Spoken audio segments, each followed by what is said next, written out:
America is a nation that can be defined in a single word. I was going to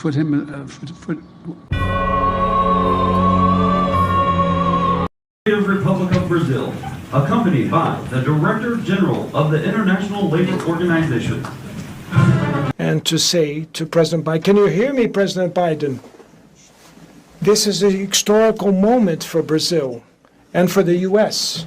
President Biden, can you hear me? You can? Yes, good. And so there's the U.S. delegation that is here with me. I'd like to greet my wife that is also here. I'd like to greet the Brazilian trade unionists that came to my invitation by my labor minister, and I also like to greet the U.S. trade union leaders. Not to deceive you, Mr. President.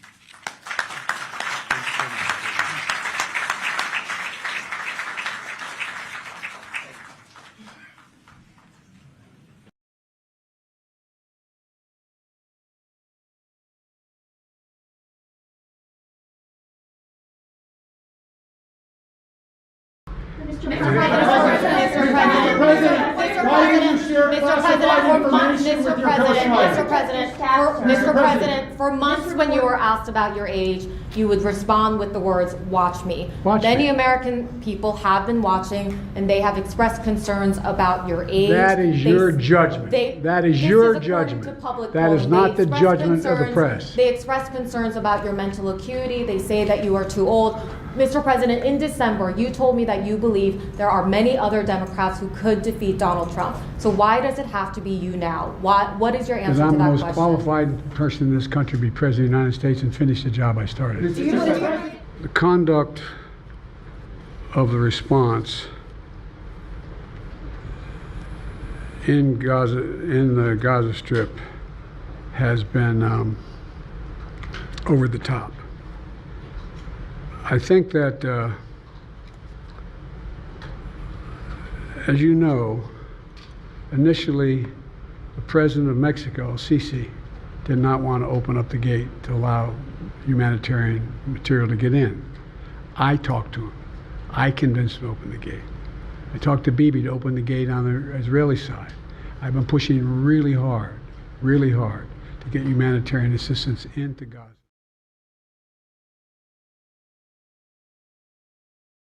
Bless you all.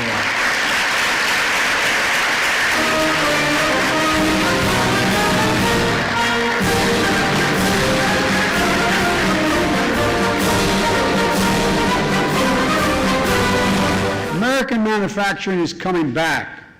Once again, we're seeing the pride that comes from stamping a product made in America. Companies are choosing to build their new factories here in America. When just a few years ago, as you all know, that wouldn't have been the case. They would have built the factory overseas. God bless you all.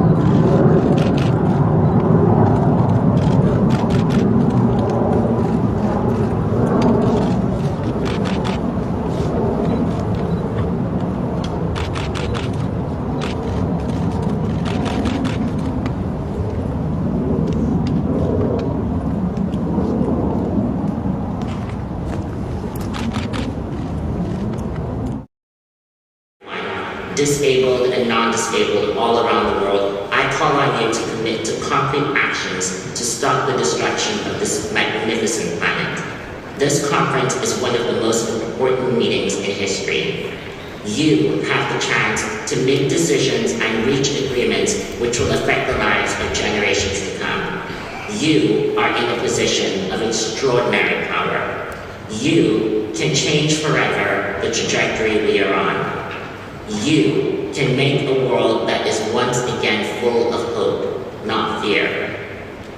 This is my message from Earth to COP. On behalf of We the 15, These help us to guarantee a safer future for every life, regardless of their ability.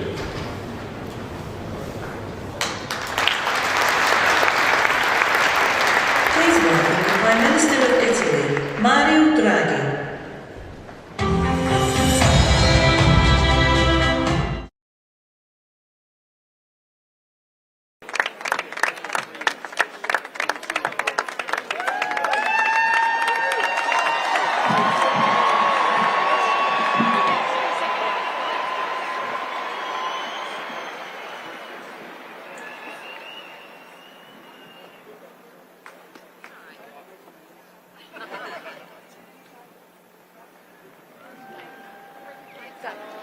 Wing, 10 shut.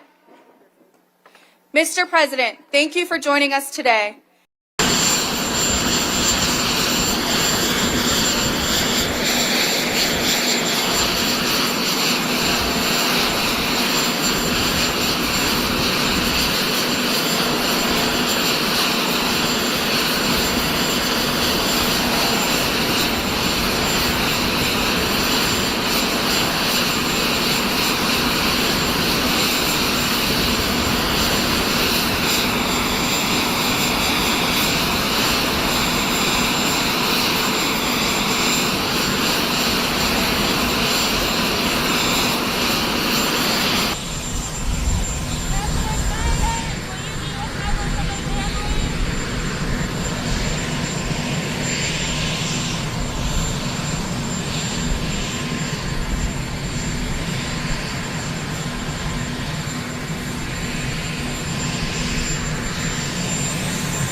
You okay, Mr. President? Oh, I'm good. Yeah. Keep up the good work. I keep wanting to take these things off. I got my foot caught in it. Mr. President, made up your mind on China tariffs, Mr. President. And I'm ready to go. All right, guys. See you. Thank you, President Biden.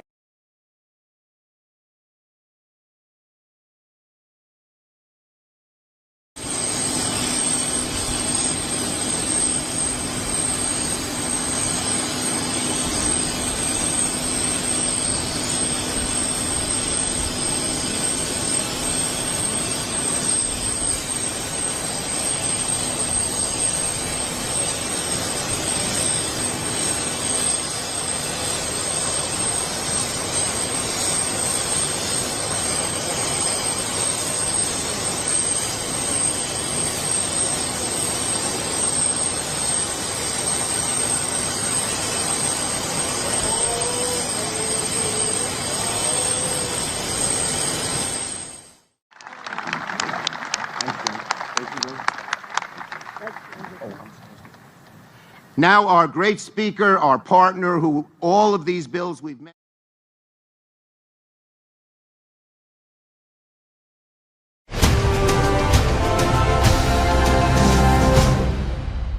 I suspect, I don't know, just like I would, trying to figure out what to do about the particular crisis we're having now.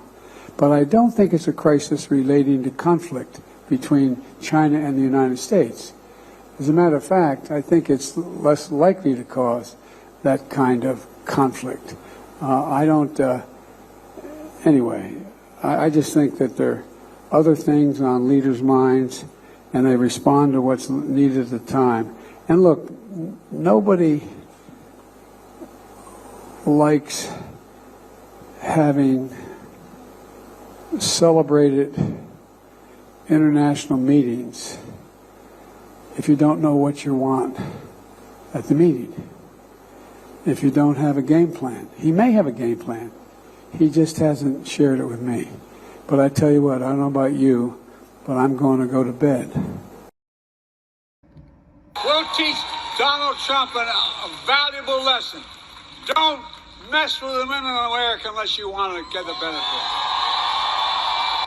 The beer brewed here, it is used to make the brew beer in this refinery.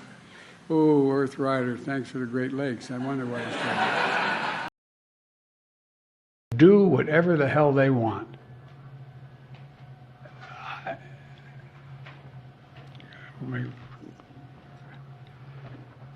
I guess I should clear my mind here a little bit and not say what I'm really thinking. But You are the oldest president ever. pretty good shape, huh? How would you say your mental focus is? Oh, it's focused. I haven't, look, I have trouble even saying to myself, my own head, the number of years. I no more think of myself as being as old as I am than fly. Thank you, President Biden. Thank you very much for that eloquent introduction to this new video for the Hoplite channel, The Point Where Incompetence Meets Corruption. Yeah, so it is 2024. Today is February 29th, 2024, a leap year.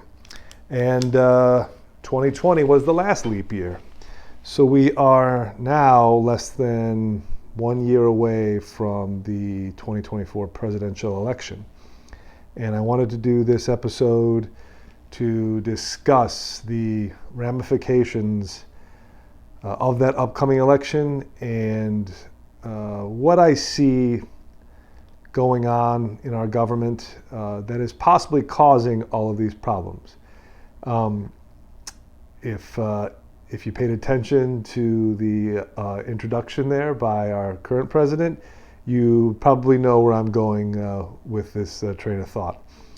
Yeah, I was just going over the news from the last 2 weeks.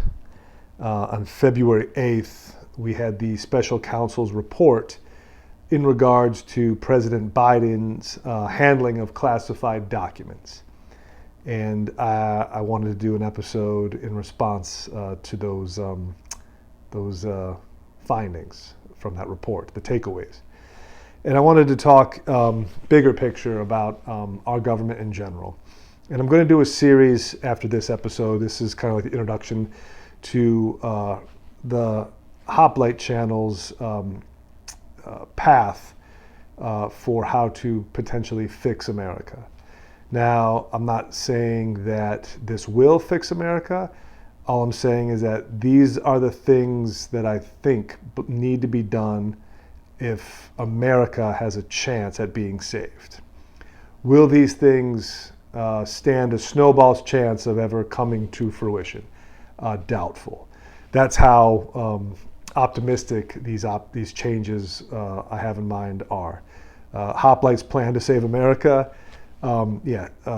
not likely to happen, but I'm just going to put them out there to maybe generate a conversation or to see if anybody concurs.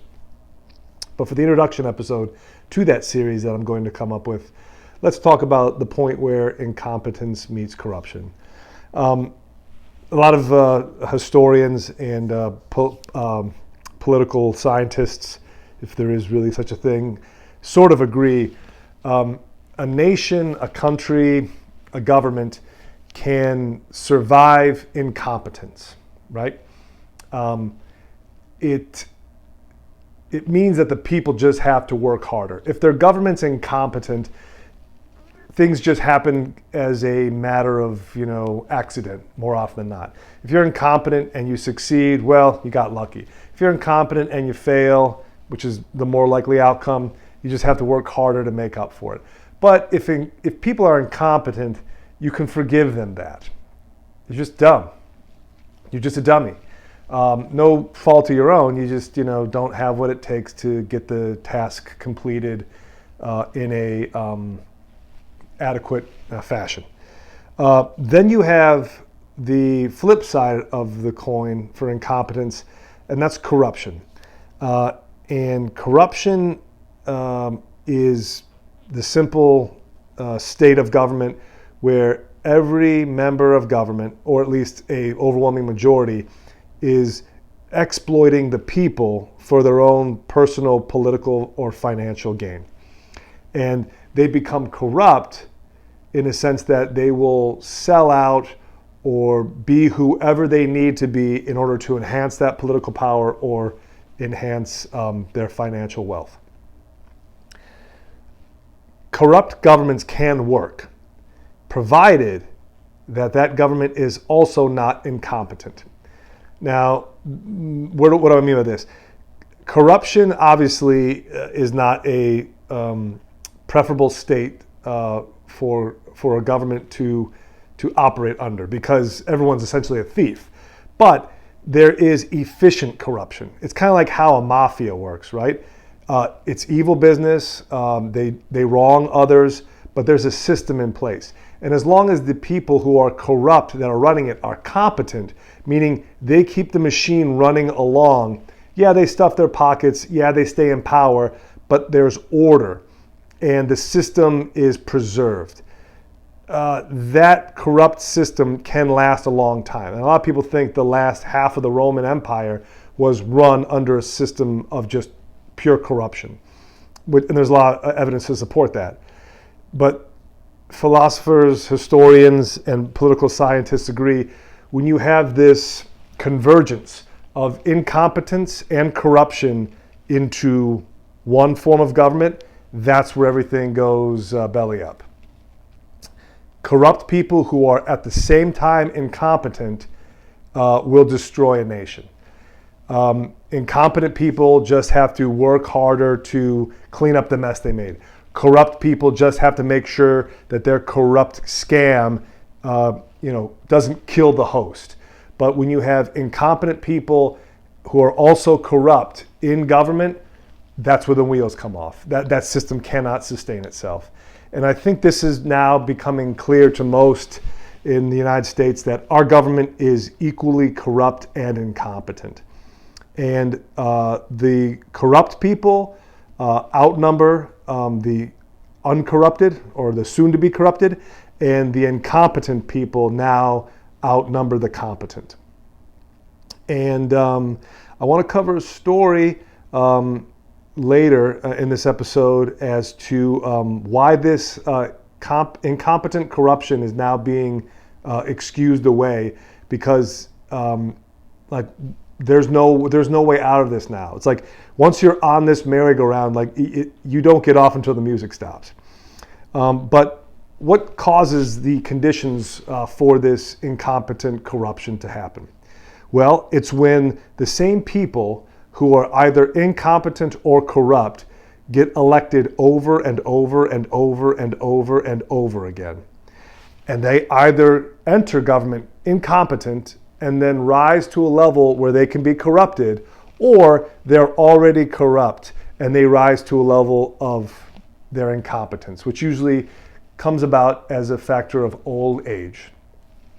And it's no slight against old people out there. For old people out there who are still sharp and with it, this doesn't apply to you, but you know that as you get older, your faculties aren't exactly as sharp as they used to be, right? You don't recall things like you used to. You don't carry on conversations with that quick, snappy wit the way you did when you were younger. You can't solve problems as fast anymore. You've got this fog. And it's the same thing that affects your physical body. Your muscles don't react to stimuli like they used to, right? You don't build muscle. You don't have the reflexes you had when you were younger. You don't bounce back from injuries. This is just a consequence of aging. And incompetence will set in as you age. This is why people eventually retire. And right now, the US age of retirement is 67. 50 years ago, it was actually 65. So it's going in the wrong direction simply because people just don't have the ability to retire at a younger age like 65 or 64 like they used to. But what's going on in our government right now? Because a lot of people think our government is being treated like a retirement home for the corrupt. Well, we see in the U.S. Senate, the average age for the Senate is 64. Like I said, 67 is the age of retirement. Do you know a company that is looking to hire someone for a very important position that will pay in excess of $150,000 a year, and they want to fill that position for somebody who will be a career cornerstone of the company? We're hiring a young go-getter who's going to help build this company from the ground up and will make a lifelong career out of it. Are they looking at 64-year-olds to do this? Probably not, right? Because why am I going to hire somebody who's 64, potentially eligible to retire in 2 years, 3 years or less, and build a company from that? The 64-year-old should be thinking about, what am I going to do in my phase of retirement?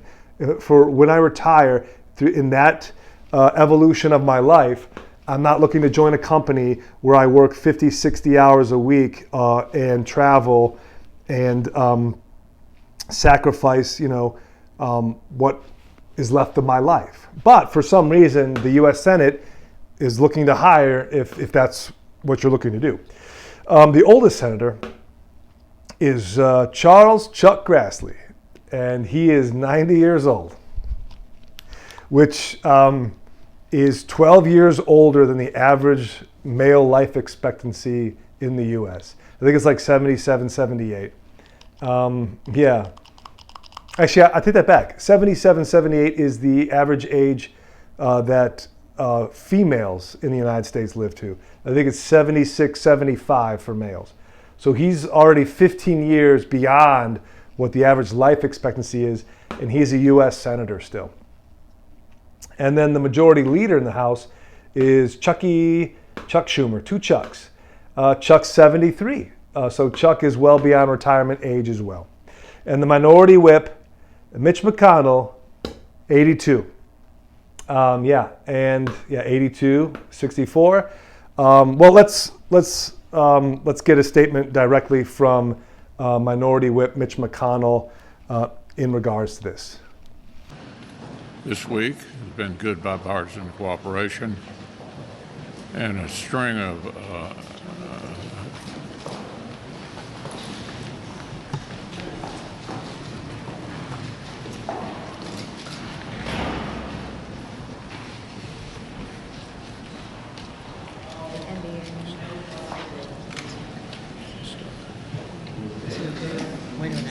Are you good? Mitch? Okay, Mitch. Anything else you want to say, or should we just go back to your office? Do you want to say anything else to the press? Go back. Go ahead, John. I'll take it back. Leave it. Let's go back to you. Go ahead, John. Okay, yeah. He was speechless. But let's let him gather his thoughts. Mitch, take two. What about re-election? I'm sorry, I had a hard time hearing you. That's okay. What are your thoughts on running for re-election in 2026? What are my thoughts about what? Running for re-election in 2026. That's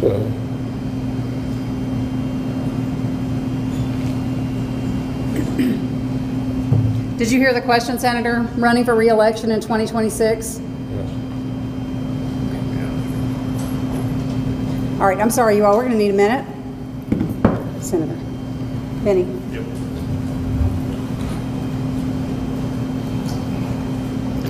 Head outside, sir. Come with us.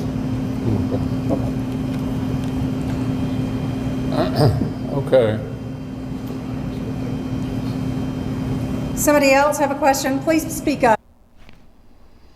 All right. Not good.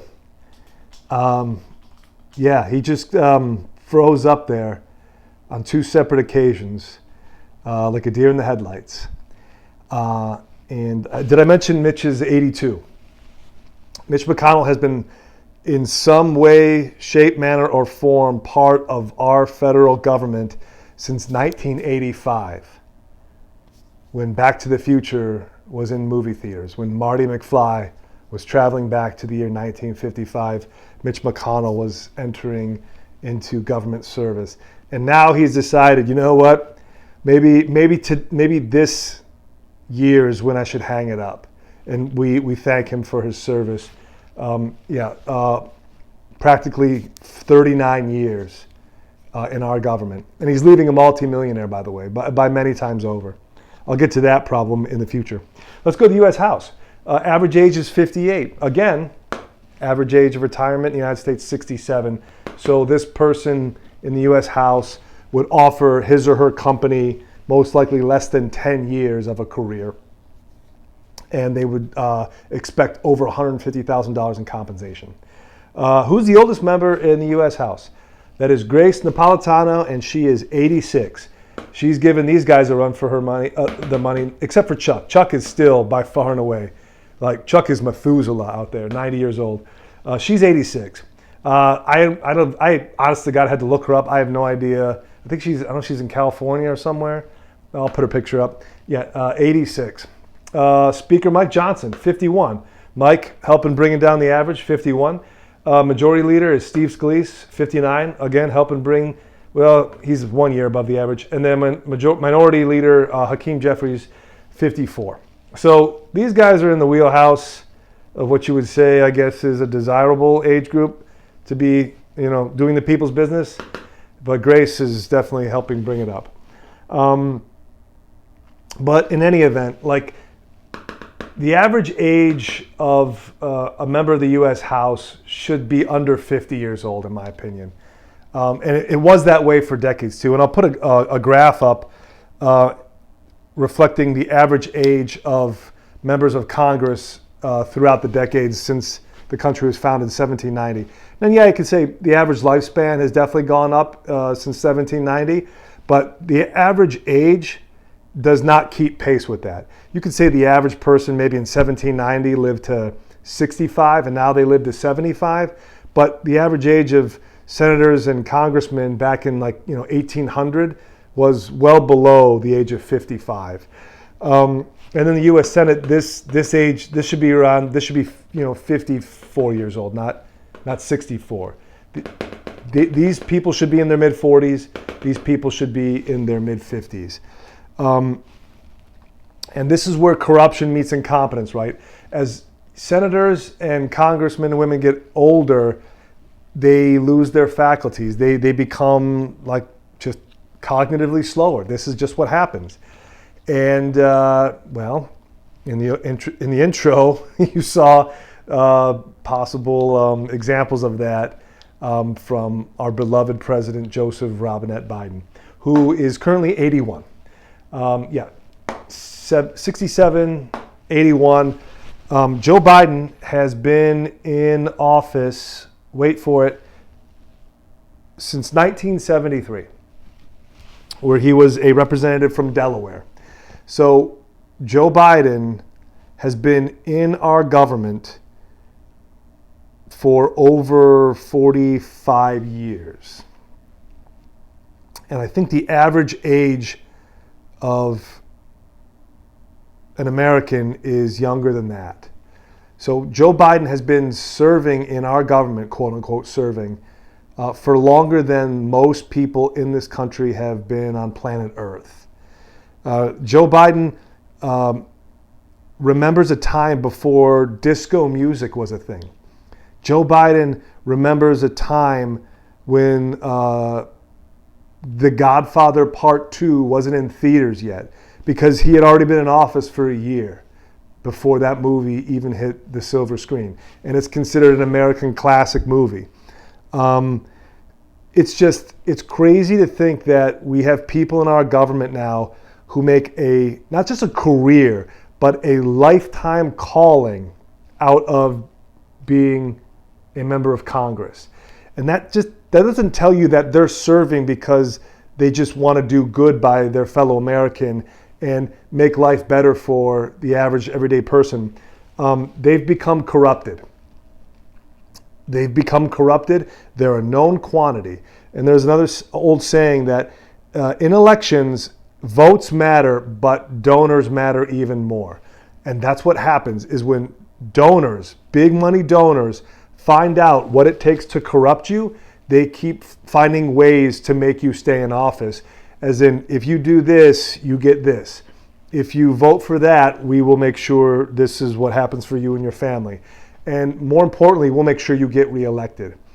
But then they rise to a certain age, and then their faculties, their cognition leaves them. And this is the convergence of incompetence and corruption. And this is what is destroying America. And there is just simply no denying it. And when I cover the Hoplites' plan to save America, I'm going to talk specifically about this. But let's read an article in regards to our beloved President Biden and why this is now becoming just an accepted way of life for us, and we shouldn't just roll over and believe this is the new normal. We need to fix this. But let's read the article from CNN pertaining to our President Joe. This is from February 8th. Takeaways from Special Counsel's report into Biden's handling of classified docs. In CNN fashion, this was written somehow by 5 different people because I guess one person couldn't handle it. Washington. Special Counsel Robert Hur's report released Thursday did not charge President Joe Biden with a crime, but it painted a picture of a forgetful commander-in-chief who failed to properly protect highly sensitive classified information, a depiction that could hurt Biden politically. The Special Counsel report found that Biden willfully retained classified information, including top secret documents, and knew he was in possession of some documents as far back as 2017. He also shared some of the information with the ghostwriter of his 2017 memoir. The Special Counsel decided not to charge the president's case, primarily because he found that nothing proved a willful intent by Biden to illegally hold on to classified information in his cooperation with the investigation. Let's stop right there, because that's 3 paragraphs of complete contradiction. And 5 people working on this article together wrote it. And did they not proofread what they just wrote? Because what I'm reading is the Special Counsel report found that Biden willfully retained classified information, including top secret documents. Okay, there we go. If he had these documents prior to his presidency and they're top secret and he willfully retained them, that's a felony for every single document he retained. Then it goes on to say, the Special Counsel decided not to charge the president in this case, primarily because he found that nothing proved a willful intent by Biden to illegally hold on to classified information.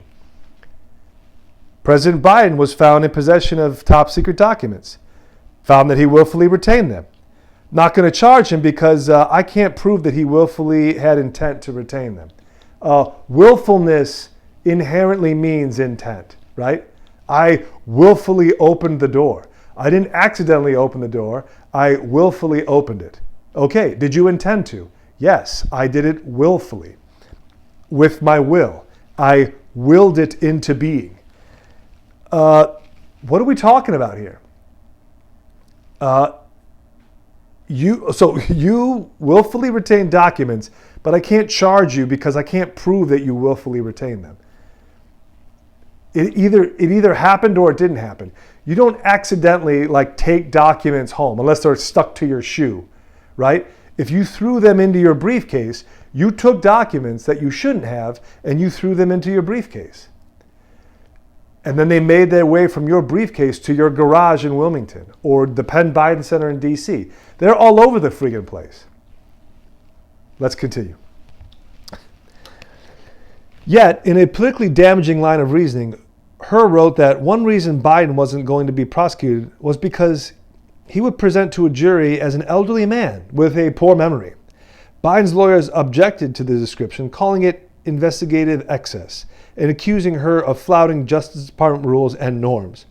The report is sure to become an issue in the 2024 campaign, where Biden's likely opponent, Donald Trump, is facing criminal charges for his handling of classified material, even though Hur made clear how different the 2 cases were. Okay, I can tell you where it's different and why it completely changes the dynamic here. President Trump only had access to these documents when he was president, which means He is the only person who has sole executive authority to declassify anything removed that is either top secret or SCI, secured compartmentalized information. If Biden shared these documents or the contents with a ghostwriter in 2017, that means he removed or had access to these documents to share with the ghostwriter prior to his term in office, which means he did not have classification authority. That's a crime. POTUS, removing documents or declassifying them, potentially is a crime, but like I said, with the stroke of a pen or even just him saying declassified, he can do that. But what's even more insane is that in the article is saying,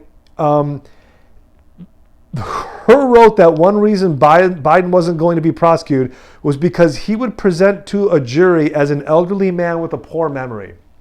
Imagine, if you will, you rob a bank. You make off with a couple $1 million. 30, 40 years later, an investigation into the bank robbery finds that there are still bags of money in your home that have Federal Reserve notes, currency, matching the serial numbers from the millions of dollars that was stolen from the bank 30, 40 years ago. You're now in your 70s or early 80s.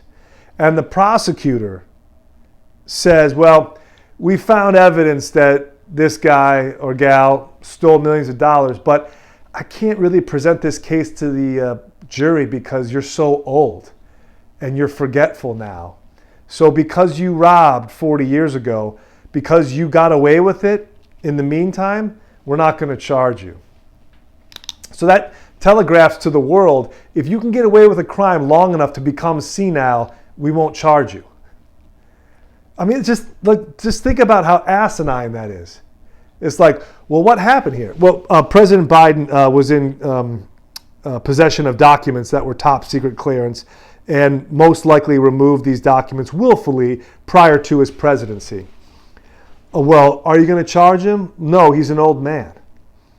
All right, well, what does he do now? He's the leader of the free world. So you're saying he's too incompetent to be presented to a jury as a criminal, but he's competent enough to be the President of the United States, the leader of the free world. Mr. Herr would say, yes, that's what I'm saying. That's what we're being led to believe. Too incompetent, too elderly, too forgetful to be presented to a jury as a criminal, but competent enough to be the leader of the free world who potentially could start World War III if he wanted to. Yeah, let's continue with the article. Here's the takeaway from Thursday's report. A painful report for Biden. Herr laid out in detail how Biden mishandled classified materials, writing that FBI agents discovered materials from the garage, offices, and basement den in Mr. Biden's Wilmington, Delaware home. The materials included classified documents, including some marked at the highest top secret, sensitive, compartmentalized information level, related to military and foreign policy in Afghanistan, as well as notebooks containing Mr. Biden's handwritten entries about issues of national security and foreign policy implicating sensitive intelligence sources and methods. The special counsel raised Biden's age and memory in explaining why he didn't bring charges. We've also considered that at trial, Mr. Biden would likely present himself to the jury, as he did during our interview of him, as a sympathetic, well-meaning elderly man with a poor memory, Herr wrote. Mr. Biden's memory also appeared to have significant limitations. Herr wrote in a shorter passage, adding that his conversations with his ghostwriter from 2017 are oftenly painfully slow, with Mr. Biden struggling to remember events and straying at times to read and relay his own notebook entries. While Herr also listed other reasons for not prosecuting Biden, the memory and age-related passages are sure to become campaign fodder for Trump and Republicans, who have already made the president's age a key part of the campaign. House Whip Tom Emmer, number 3 Republican, called Herr's findings alarming. It's clear Joe Biden does not have the cognitive ability to be president, Emmer said on X. Herr says evidence didn't support charging the president. While the investigation revealed that Biden willfully retained and disclosed classified materials after leaving office, Herr's report says his team concluded that the evidence didn't support prosecuting the president. According to the report in 2017, after leaving office, Biden worked with a ghostwriter for his memoir and told the writer in a recorded conversation that he had just found all the classified stuff downstairs, which investigators believe referred to his home he was renting in Virginia. Investigators believe the evidence suggests Biden was referring to classified documents about the Afghanistan troop surge in 2009, which FBI agents later found in his garage in Delaware. Hur's report says best case for charges would rely on Biden possessing classified documents in 2017, since it was after he had left the vice presidency and before he became president in 2021. But the report says several defenses are likely to create reasonable doubt as to such charges. For example, Mr. Biden could have found the classified Afghanistan documents at his Virginia home in 2017 and then forgotten about them soon after. This could convince some reasonable jurors that he had not retained them willfully, report says. All right, let's stop right there. I'm trying to say this as politely as I can. It doesn't freaking matter whether or not you remember committing a crime. What matters is, can I establish a timeline of facts that show, number one, you committed the crime, and at the time of the crime's commission, you intended to. Not today, not tomorrow, not yesterday. I need to establish that a crime was committed. I am within the statutory limitation timeline to charge this, and that at the time the crime was committed, you had the faculties and the willful intent to do so. He is saying these documents were classified top secret and SCI. So we're at a whole different level of security clearance. SCI is the most important stuff that will ever be retained by any government office. It is not even supposed to leave a designated room, which means, and this is where it gets real craziness, folks, that Vice President Biden or Senator Biden entered a room to review what is considered the highest level security clearance documentation.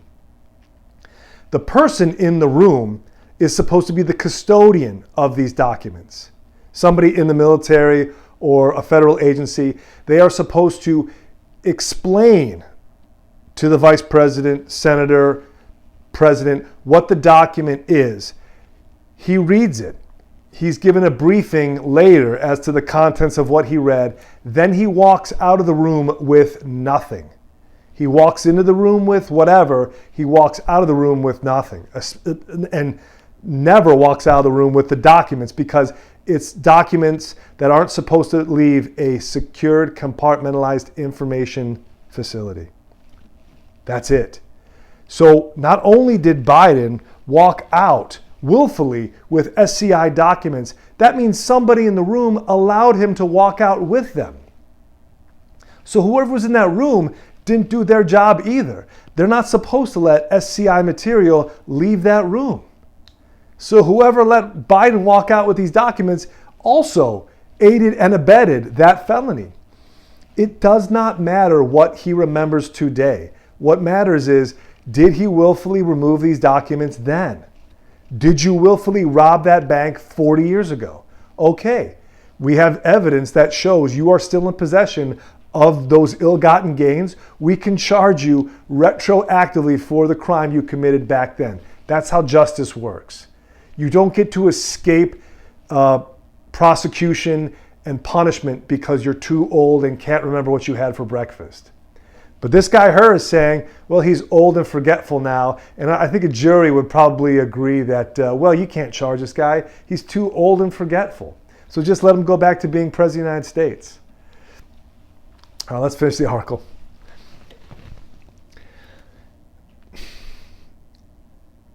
The report also says that the fact that Biden never talked about the documents again in the dozens of hours of recorded conversations with the ghostwriter, paired with how the documents were found in Biden's garage in a damaged box surrounded by household detritus, could suggest Biden had forgotten about them. In addition, Mr. Biden's memory was significantly limited both during his recorded interviews with the ghostwriter in 2017 and in his interview in our office in 2023. The report says, in his cooperation with our investigation, including by reporting to the government that the Afghanistan documents were in his Delaware garage, will likely convince some jurors that he made an innocent mistake rather than acting willfully. that is, with intent to break the law as the statute requires. Again, that's up to a jury to decide. You're a prosecutor. You're not supposed to put your mind in the minds of potential jurors. You're supposed to say, I have probable cause here that a crime was committed. I then file the complaint in the proper jurisdiction, and I let the trier of fact determine whether or not my probable cause is sufficient to convict. That's it. You don't say, well, I think a jury might, they might think this, that, and the other.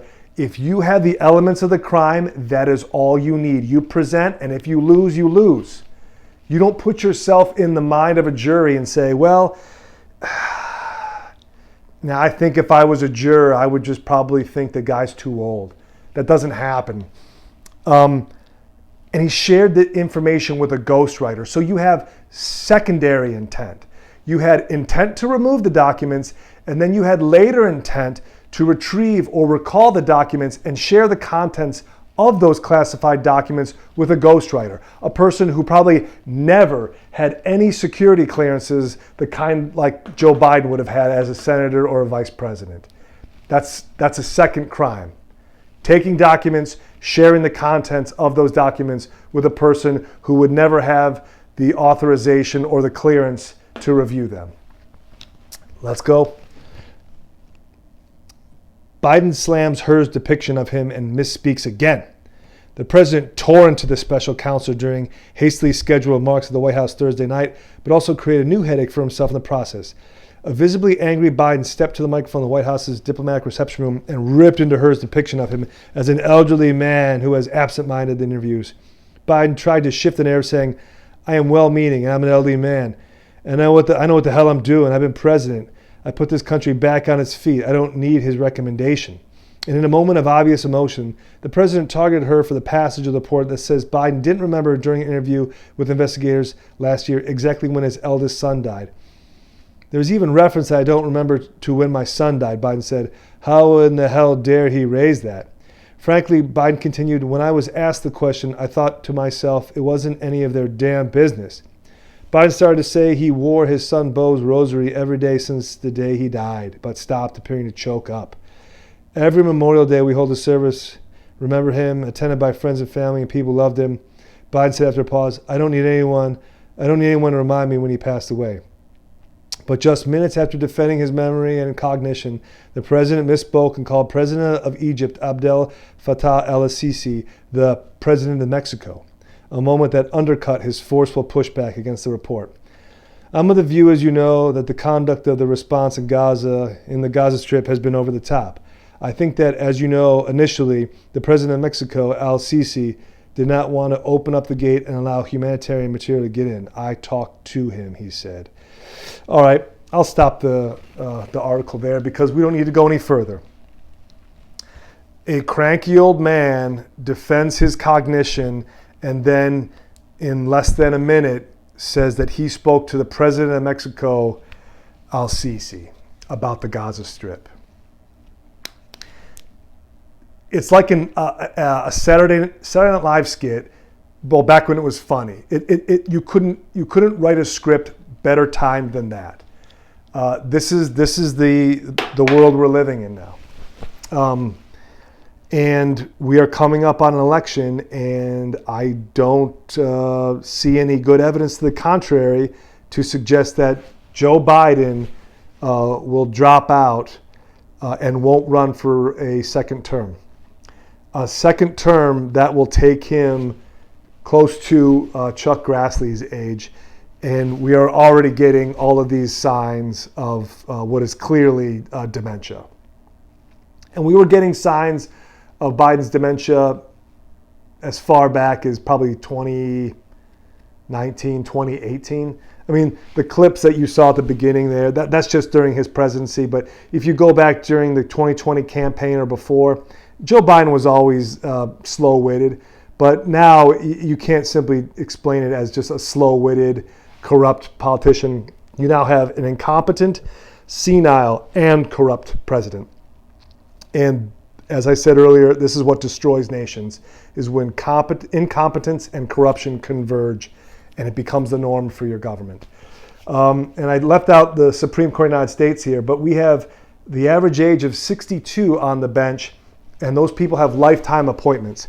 And I'm going to mention the Supreme Court. I'll do an episode for the Supreme Court and how we save America potentially in regards to the Supreme Court and its current parameters for lifetime appointments and all of that.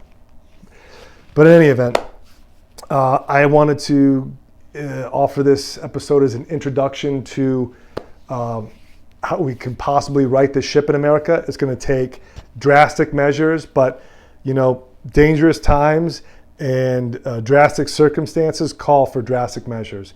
And with Biden at 81, the average age of the Senate being 64, the majority of the leadership in the Senate being well north of 65, 70, the U.S. House of Representatives flirting with the age of 60. This is an elderly, aging, corrupt government.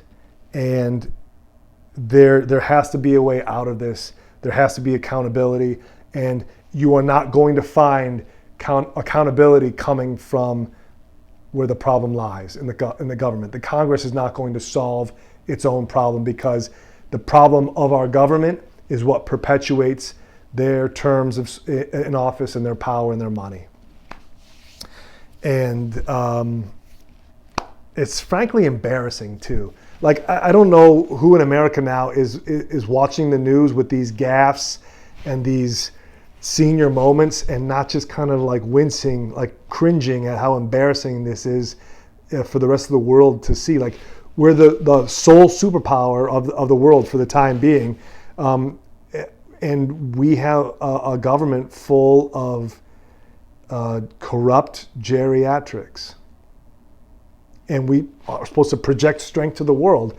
If this looks weak, this looks confused, bumbling, incompetent, and corrupt all in one. And it's got to stop because there is no soft landing for a government that is incompetent and corrupt and a nation. That nation will collapse. And it's happened throughout history multiple times, and the U.S. will be no exception. But in any event, if you enjoyed this episode, give us a thumbs up, like, comment, subscribe, all that stuff. Start the conversation if you like. Maybe I'm wrong. Maybe the United States is best served by wise, elderly grandfathers and grandmothers who have nothing better to do but get up every day and do the people's business on the floor of the House and Senate. Maybe I'm wrong, and if so, tell me about it. But in the meantime, take care of yourself. It's 2024, we're in an election year, and we will continue with my next series on how Hoplite would save America. Till then, take care.